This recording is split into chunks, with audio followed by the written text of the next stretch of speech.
दलितों के मसीहा डॉक्टर भीमराव अंबेडकर का जन्मदिवस संपूर्ण विश्व में एक पर्व के रूप में मनाया जाता है। बाबा साहब की 132वीं जयंती प्राइम हॉस्पिटल एवं रिसर्च सेंटर देवास में हर्षोल्लास के साथ मनाई गई। इस अवसर पर prime hospital and research centre Dewas में डॉक्टर भीमराव अंबेडकर के चित्र पर माल्यार्पण कर दीप प्रज्वलित कर जन्म दिवस का केक काटकर सभी को बाबा साहब के जन्म दिवस की शुभकामनाएं दी। कार्यक्रम को संबोधित करते हुए प्राइम हॉस्पिटल के संचालक डॉक्टर पवन कुमार चिल्लोरिया ने बाबा साहब के जीवन से जुड़ी रोचक घटनाओं की जानकारी दी। उन्होंने कहा कि बाबा साहब विश्व के सबसे महानतम व्यक्तियों में से एक थे। 20वीं सदी के सबसे चमत्कारी व्यक्ति थे। बाबा साहब ने हर क्षेत्र में अपना योगदान दिया। उनके जैसा न था, न है, न होगा। कार्यक्रम में मुख्य रूप से मदर इंडिया स्कूल की संचालिका मुक्ति दुबे, समाजसेवी शिक्षक मेहरबान सिंह, डॉक्टर गोपाल मालवीय, आशीष चौहान, विशाल चौहान, सीमा अड़सुले, मनोज पटेल, विपिन कुमावत, नितिन कचनारिया, हिमेंद्र उमट, अंकित मालवीय, अंकित सोलंकी, तनु कंडारा, दिव्या सरवर, हेमा मालवीय, संगीता जायसवाल, अजय पटवाना, राहुल बिड़गड़े आदि उपस्थित रहे। देखिए पूरी खबर।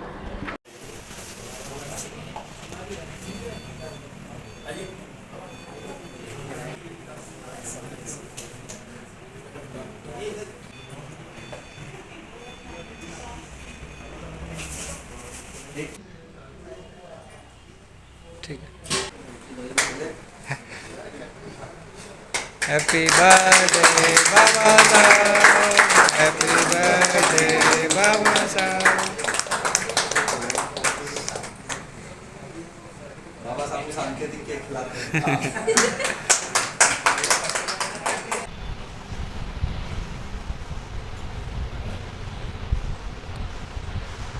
तो बहुत अच्छे से सेलिब्रेट करेंगे एंड थैंक यू। मगर अपना को उन्होंने जो नारा दिया था, शिक्षित बनो, संगठित बनो, संघर्ष करो, इन तीन चीज़ पे ध्यान देने की बात है। मगर आजकल हम ना तो शिक्षित हो रहे हैं मगर वैसे शिक्षित जो होना चाहिए था अम्बेडकर जी की भावनाओं की तरफ, उस तरफ से हम शिक्षित नहीं हो रहे, संगठित भी नहीं हो रहे। आज हमारे ही वर्ग का या हमारे लोग में कितने दल हो गए, कितने हो गए, तो हम संगठित भी नहीं हो रहे, उनकी बातों का अपन अनुसरण नहीं कर रहे। संघर्ष करने की बात है। अगर अभी दो जना कोई अपने समाज का कोई झगड़ा होने लग गया तो दो लोग भी नहीं कोई इकट्ठे हो। तो जैसा कि अभी आदरणीय हमारे मेहरबान साहब ने कहा कि हमें संगठित होना है, लड़ना होगा। मैं यहाँ एक बात बोलना चाहता हूँ कि लड़ने के पहले बाबा साहब ने कोटेशन बोला है कि जैसे बोला लड़ना है, तो लड़ने के पहले शिक्षित होना है, पढ़ना है। बिना पढ़ाई किए, बिना शिक्षा लिए, बिना ज्ञान हासिल किए अगर लड़ने जाओगे तो हार निश्चित है। पहले आपको पढ़ना है, शिक्षित होना, फिर लड़ना है। इन जो लोग गरीब है, जो लोग निम्न जाति के हैं, दलित समाज के हैं, वो लड़ने में ही अपना दिमाग लगा रहे हैं। अब वो लड़ना नहीं है। बाबा साहब ने ये नहीं बोला किसी को आप लड़ो, संगठन बनाओ, राजनीति करो। आप पहले अपनी काबिलियत बढ़ाओ, आप इस योग्य तो बनो। तो लड़ने के पहले पढ़ना है, शिक्षा हासिल करना है, तभी आप कोई लड़ाई जीत सकते हो। बिना लड़ाई के, बिना ज्ञान के आप कोई लड़ाई जीत नहीं सकते हो। तो आपको लड़ना बाद में, पहले शिक्षा हासिल करना है। बाबा साहब का जीवन का अगर इतिहास लोगों को पता नहीं, क्यों पता नहीं कि हमने पढ़ाई नहीं की उतनी। लोगों को पढ़ने का शौक नहीं है, बोलते किताबें पढ़ने का शौक नहीं। जब तक अगर आपको किताबें पढ़ने का शौक नहीं है, पढ़ने का शौक नहीं है, तो आप अपने जीवन में कुछ भी नहीं कर सकते, है ना। पढ़ने का शौक होना बहुत जरूरी है। आप रोज 1 घंटा, आधा घंटा कम से कम अखबार ही पढ़े। अगर आप अखबार पढ़ते हो तो दुनिया भर की जानकारी आती है उसमें, कितनी योजनाओं के बारे में आता है। लोगों को मालूम ही नहीं क्या हो रहा है दुनिया में, आज क्या घोषणाएं हुई, कौन सी स्कीम आपके फायदे में, कौन सी परीक्षा का रिजल्ट आया, कौन सी परीक्षा के फॉर्म भरना है, बहुत सारी जानकारी आती है। क्रिकेट में क्या हो रहा है, दूसरे खेल के क्षेत्र में क्या हो रहा है, राजनीति में क्या हो रहा है, अर्थव्यवस्था में क्या हो रहा है, मार्केट, शेयर मार्केट नीचे आ गया, क्यों आ गया, ब्याज दर कितनी है, लोन क्या मिल रहा है, ये सब जानकारी आपको उसमें मोटिवेशन की बातें जो आपको आगे बढ़ने के लिए प्रेरित करें। तो ये बहुत सारी बातें हैं। बाबा साहब ने बहुत कुछ बोला है। तो बाबा साहब इस देश के नहीं, इस पूरी दुनिया के सबसे महानतम व्यक्तियों में से एक थे। 20वीं सदी के सबसे चमत्कारी पुरुष थे, वो छोटे मोटे नहीं थे। लेकिन चूंकि क्या हुआ, कुछ लोगों ने, राजनीति ने क्या करा कि बाबा साहब को एक जाति विशेष का नेता बना दिया कि ये सिर्फ दलितों के नेता हैं, जबकि हकीकत में ऐसा नहीं है। बाबा साहब ने जितना निम्न जाति के लोगों के लिए काम किया उससे कहीं ज़्यादा भारत की महिलाओं के लिए काम किया उन्होंने, उनके उत्थान के लिए काम किया उन्होंने, उनके अधिकारों के लिए लड़ाई लड़ी बाबा साहब। उससे कहीं ज़्यादा हमारे देश को एक शानदार संविधान बना के काम किया बाबा साहब। बाबा साहब का हर विषय पर विजन था, हर विषय पे उनका एक गहरी सोच थी, समझ थी। बाबा साहब मतलब क्या? बाबा साहब का मतलब होता है 32 डिग्रियां थी बाबा साहब के पास। लोग बीए नहीं कर पा रहे, 12वीं की परीक्षा पास नहीं कर पा रहे लोग, वो बाबा साहब 64 विषय में मास्टर थे, 32 डिग्रियां थी, 11 भाषाओं के जानकार थे। 11 भाषा भी उनने सो क्या नहीं सीखी, मजबूरियों ने उनको सिखाई सब। बाबा साहब ने जब बीए किया तो वो पढ़ना चाहते थे संस्कृत। उस समय के ब्राह्मणों ने बोला था संस्कृत निम्न जाति के दलित नहीं पढ़ सकता, तो फारसी पढ़ ली उन्होंने। आप सोच सकते हो कि फारसी पढ़ना, मैं अंग्रेजी सीखने के लिए इतने दिनों से प्रयासरत हूँ। हम लोग हिंदी भी सही नहीं बोल रहे, लिख भी नहीं रहे, हम हमारी मातृभाषा भी नहीं। बाबा साहब को मजबूरियों में सब भाषाएं सीखी, फारसी उनको बोलना सीखना पड़ी। जब वो अमेरिका गए तो हम लोग तो यहाँ मेडिकल कॉलेज में मैं पढ़ने गया तो हमें लगा अंग्रेजी में कैसे पढ़ेंगे। बाबा साहब उस समय अमेरिका चले गए थे, जब उन्होंने अपना हायर सेकेंडरी बीए कर लिया उसके बाद अमेरिका चले गए कोलंबिया यूनिवर्सिटी में। अब आप सोचो उस समय की अमेरिकन अंग्रेजी, क्यों अमेरिकन एक्सेंट में हो, कैसे बात कर रहे होंगे। अब सोचो उसके बाद में उन्होंने वहाँ से पीएचडी करी, 8 साल की पीएचडी 2 साल 3 महीने में पूरी कर ली। 8 साल लगते हैं उसी वो उसको, जो लंदन स्कूल ऑफ इकोनॉमिक्स से बाबा साहब ने डिग्री ली, उसको 8 साल की पढ़ाई को 2 साल 3 महीने में कंप्लीट कर ली बाबा साहब। उनका दिमाग कितना तेज था, आप उनके दिमाग की गहराई को समझ नहीं सकते हो। उनके दिमाग में सिर्फ और सिर्फ लक्ष्य था, गोल था, और कुछ भी नहीं सोचते थे।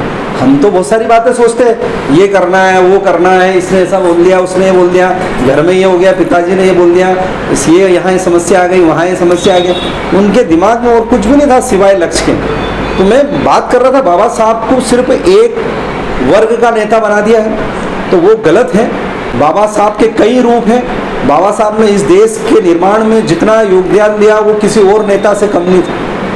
बाबा साहब ने महिलाओं के लिए, भारत की महिलाओं के लिए, जब नारीवाद शब्द भी नहीं जाना जाता था, फेमिनिज्म है ना, महिला सशक्तिकरण, जैसे आजकल हम लोग, हमारे राजनेता, हमारी सरकारें बोलती महिला सशक्तिकरण, वुमेन्स एम्पावरमेंट हो रहा है।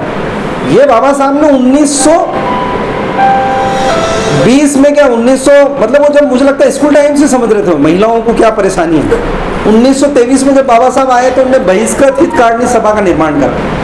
उस सभा का सिर्फ एक ही उद्देश्य था कि गरीबों को, दलितों को, मजदूरों को, महिलाओं को शिक्षित करना, उनको आर्थिक रूप से मजबूत करना, महिलाओं को भी तलाक देने का अधिकार।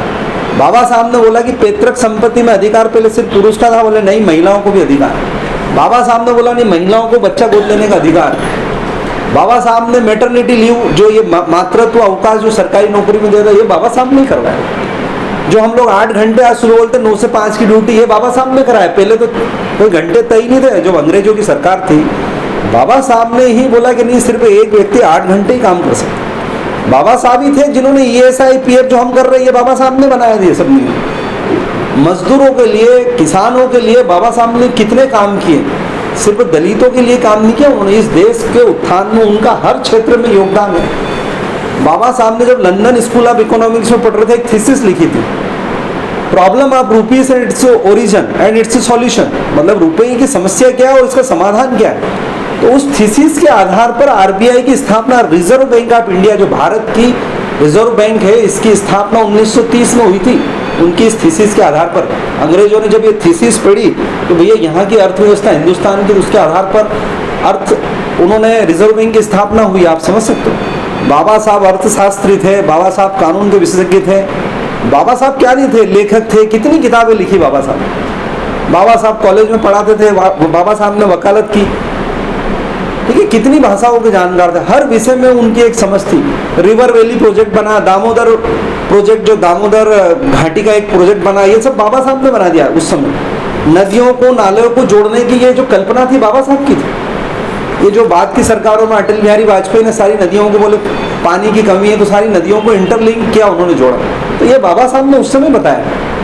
खेती के क्षेत्र में आपको मशीनों का इस्तेमाल करना, उन्नत तकनीकों का इस्तेमाल करना, ये सब बाबा साहब ने उस समय सोच लिया था कि जो खेती हो रही है, लोगों को उतनी अनाज जितनी पैदावार होना उतना मिल नहीं रहा है, तो वो उन्नत किस्म की खेती कैसे करना, ये बाबा साहब ने उस समय बता दिया कि भैया किसानों को ये ज़्यादा से ज़्यादा फसल कैसे मिले, आमदनी ज़्यादा हो, लाभ कैसे हो, ये वो तकनीक उस समय सोचते थे।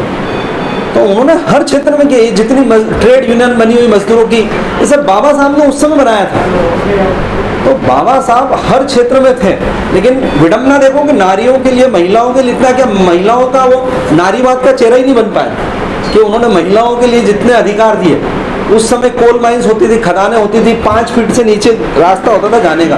बाबा साहब ने बोला नहीं, 5 फीट से, महिलाओं की हाइट ही 5 फीट से कम होती थी ज़्यादातर की, तो वो उन्होंने बोला 2-2, 3-3 फीट के, उन्होंने बोला कोई भी खदान में अगर 5 फीट से नीचे रास्ता होगा, जाने का मार्ग होगा, तो वो महिलाएं काम नहीं करेंगी। कोल माइंस में सेफ्टी रूल्स बनाए, फिर उन्होंने जितनी इंडस्ट्री उसमें एक्सीडेंट बीमा दुर्घटना उसके कानून बनाए, इंडस्ट्री में सेफ्टी बिल बनाए।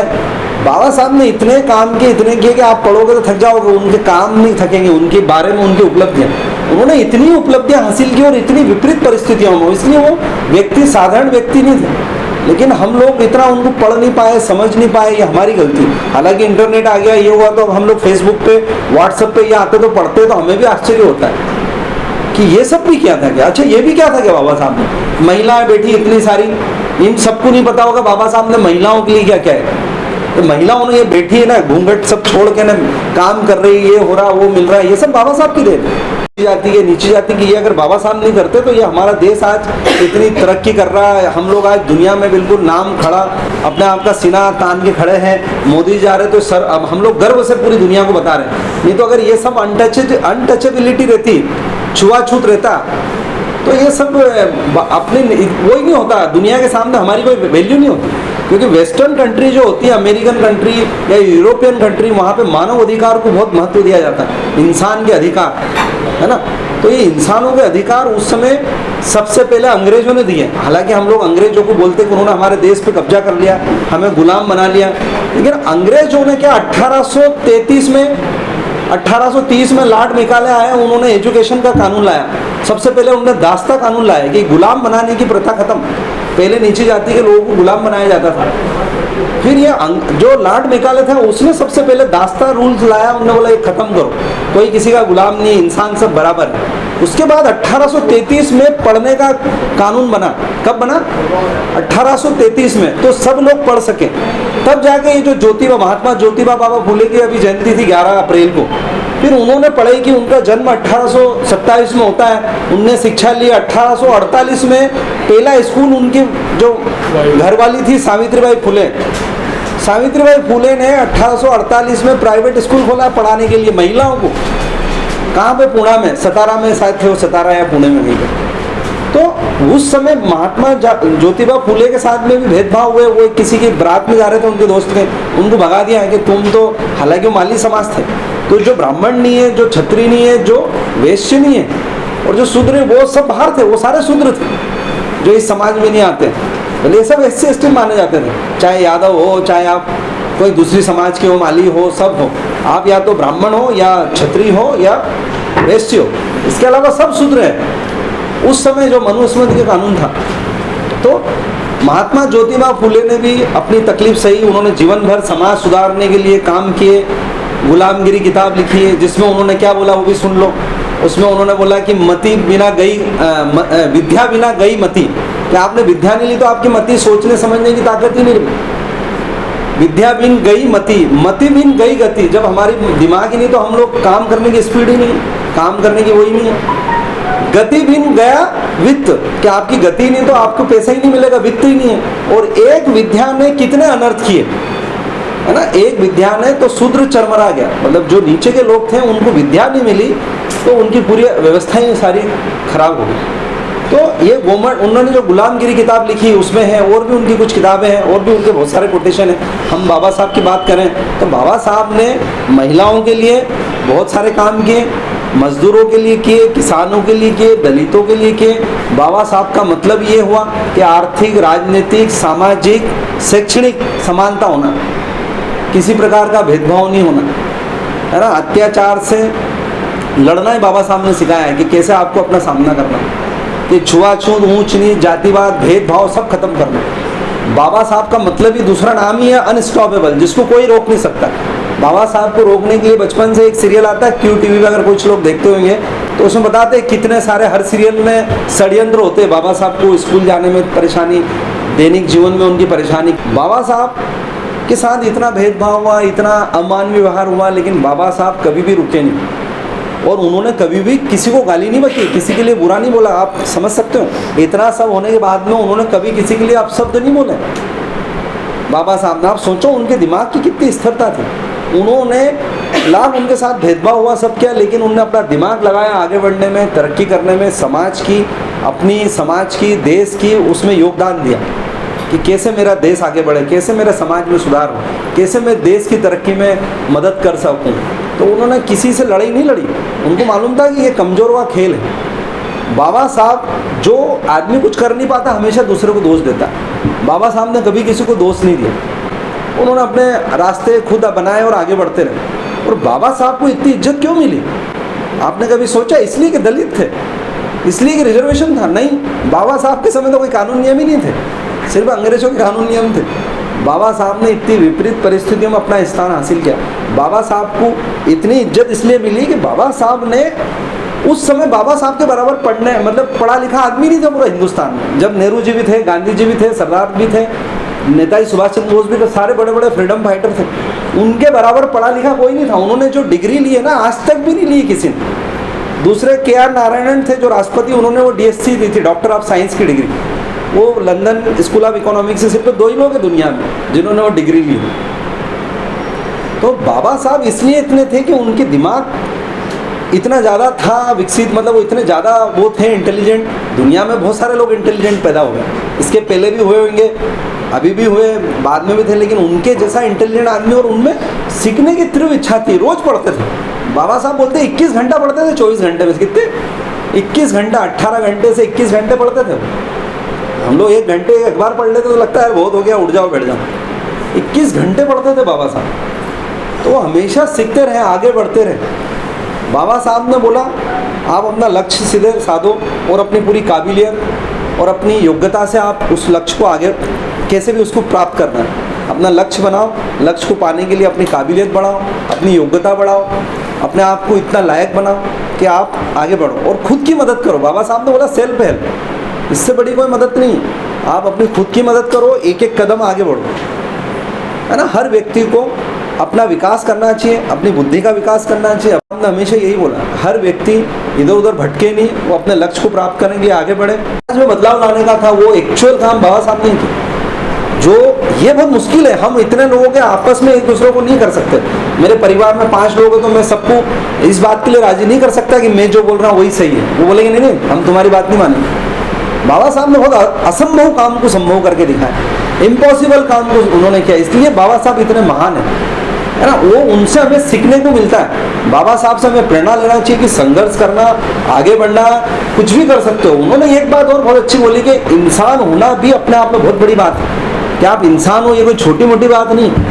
अपन सोचते अरे मैं छोटा सा आदमी हूँ, मैं तो साहब गरीब हूँ, मेरे तो पिताजी छोटा सा काम करते हैं, तो हमारे तो छोटा सा घर है, तो हम किराए में रहते। ये आप इंसान होना ये बहुत बड़ी बात है। इंसान में भगवान बनने की ताकत है ना। और जितने महापुरुष हुए ना वो सब इंसान ही थे और वही भगवान हुए। कन्वर्जन पावर है ना, ये जो कन्वर्जन, आप इंसान होना ये छोटी मोटी बात नहीं है। बाबा साहब इसलिए बन गए कि इंसान से आप भगवान बन सकते हो। बाबा साहब का दर्जा भगवान से कम नहीं, भगवान के बराबर हो गया, है ना। जैसे गौतम बुद्ध, सिद्धार्थ थे, वो राजकुमार थे नेपाल में, है ना। वहाँ से सिद्धार्थ से वो क्या बन गए? गौतम बुद्ध बन गए। महावीर भगवान जैन धर्म के, वो वर्धमान थे, वो भी एक बालक थे, वो उनको इतना ज्ञान प्राप्त हो गया कि महावीर स्वामी हो। विवेकानंद का इतना नाम चलता, वो नरेंद्र नाम से बालक थे, उनने भी इतना अपना वो किया कि वो विवेकानंद हो गए। तो जितने बड़े लोग हैं, महात्मा गांधी ने इतना संघर्ष किया, महात्मा गांधी इतने बड़े हमारे देश के राष्ट्रपिता बन गए। अब्राहम लिंकन, अमेरिका के जो फादर ऑफ नेशन है, शायद अब्राहम लिंकन जी को बोलते हैं, तो उन्होंने इतना सब कुछ किया, फ्रीडम फाइटर की तरह वो भी इतना संघर्ष किए, उनका नाम इतना हो गया। तो इंसान होना अपने आप में बहुत बड़ी बात है। आप अपने आप को छोटा ना समझे, ये भी बात बाबा साहब ने बोली। अपनी डिग्निटी बनाए, अपने आप को माने कि मैं छोटा मोटा आदमी नहीं हूँ, मैं भी कुछ कर सकता हूँ। हर आदमी अपने को छोटा मानता है, अरे मेरे से नहीं होगा यार, अरे ये परीक्षा मैं तो नहीं दे पाऊंगा। अपना आत्मविश्वास ही नहीं हो पा रहा, आदमी को कुछ करने की इच्छा ही नहीं। तो आपको अपने आप में मानना है कि मैं इंसान हूँ और मैं भी कुछ कर सकता हूँ। अपने आप में आत्मविश्वास लाओ, अपने पैर पे खड़े हो जाओ और जो मन में इच्छा करने की करो, कि तुम्हें ये पढ़ाई करना है, तुम्हें ये लक्ष्य हासिल करना, करो। ये कोई असंभव नहीं है कुछ भी। इंसान होना अपने आप में बहुत बड़ी बात है। इंसान कुछ भी कर सकता है, भगवान बन सकता है। ये बात बाबा साहब ने बता दी अच्छे से कि इंसान कुछ भी कर सकता है ना। चांद पे जा ही रहे ना लोग, साइंटिस्ट उन्होंने बनाया ना, ये सब मोबाइल ने, ये सब इंसानों ने बनाया है। तो इंसान बहुत जादूगर है, कुछ भी कर सकता है। आप ये मानो कि हम भी इंसान हैं, हम भी जीवन में आगे बढ़ेंगे, हमेशा गरीब नहीं रहेंगे। और तुम गरीब हो तो ये किसी की जिम्मेदारी नहीं भाई कि मैं गरीब हूँ। आज मान लो मैं गरीब हूँ तो क्या किसी सरकार की जिम्मेदारी, कि पड़ोसी की जिम्मेदारी, कि मेरे परिवार की जिम्मेदारी? किसकी जिम्मेदारी?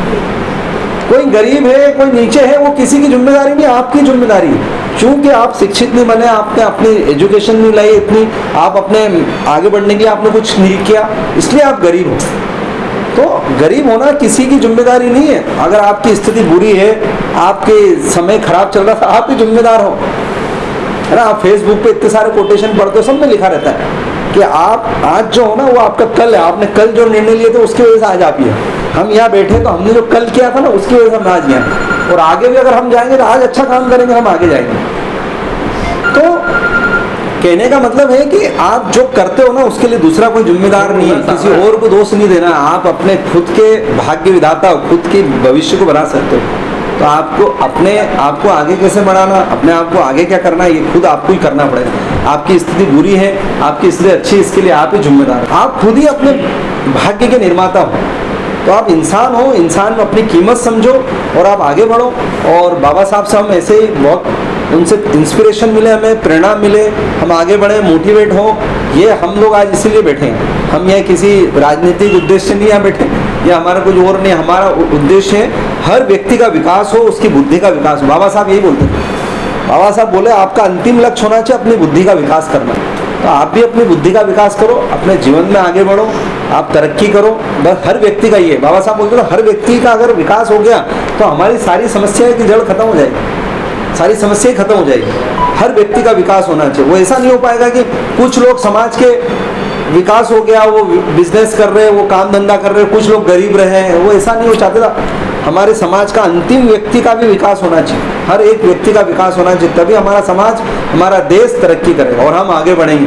तो हमें हर व्यक्ति का विकास कैसे हो उसके लिए शिक्षित होना ही पड़ेगा। बाबा साहब ने बोला शिक्षित हुए बिना तो तुम कुछ कर ही नहीं सकते, कोई लड़ाई जीत ही नहीं सकते, जीवन में खुशी पा ही नहीं सकते, सफलता हासिल नहीं कर सकते। हालांकि ऐसे भी कोटेशन है कि साहब वो स्टीव जॉब ने इन्हें तो कॉलेज छोड़ दिया था, फेसबुक वाले ने कॉलेज ड्रॉप आउट है, ऐसे बहुत सारे लोग हैं। शायद ये एलन मस्क भी कॉलेज ड्रॉप आउट है, पर लेकिन स्टडी करी है उन्होंने। हाँ, इन्होंने फिर भी ज्ञान हासिल करा नहीं है, लेकिन हाँ, पढ़ाई उन्होंने करी। हाँ, उन्होंने उसको सीखा है, उन्होंने ज्ञान अर्जित किया। आप बिना ज्ञान अर्जित किए कुछ भी नहीं कर पाओगे। तो आपको तो ज्ञान तो अर्जित करना पड़ेगा। आप नर्सिंग में हो तो आपको नर्सिंग का मैक्सिमम ज्ञान हासिल ही करना पड़ेगा। अब मैं डॉक्टर हूँ तो मुझे डॉक्टरी सीखना ही पड़ेगा, है ना। आपको बिजनेस करना है तो बिजनेस के गुण सीखने ही पड़ेंगे। आपको सीखना ही पड़ेगा जो दुनिया चला रहे हैं उसके नियम है। ये दुनिया एक खेल है ना, एक खेल है, इसको आप एक खेल ही समझो। इस खेल के नियमों को समझना पड़ेगा, ठीक है। इतनी बात बोल के मैं अपना स्थान ग्रहण करता हूँ। बात सबके हित की, कुछ सस्पेंस, कुछ रोचक, कुछ ज्ञानवर्धक, कुछ उत्साहवर्धक, खबर की खबर, सब कुछ है यहाँ पर। ये सब देखें हमारे YouTube channel media post services पर। अभी सब्सक्राइब करें।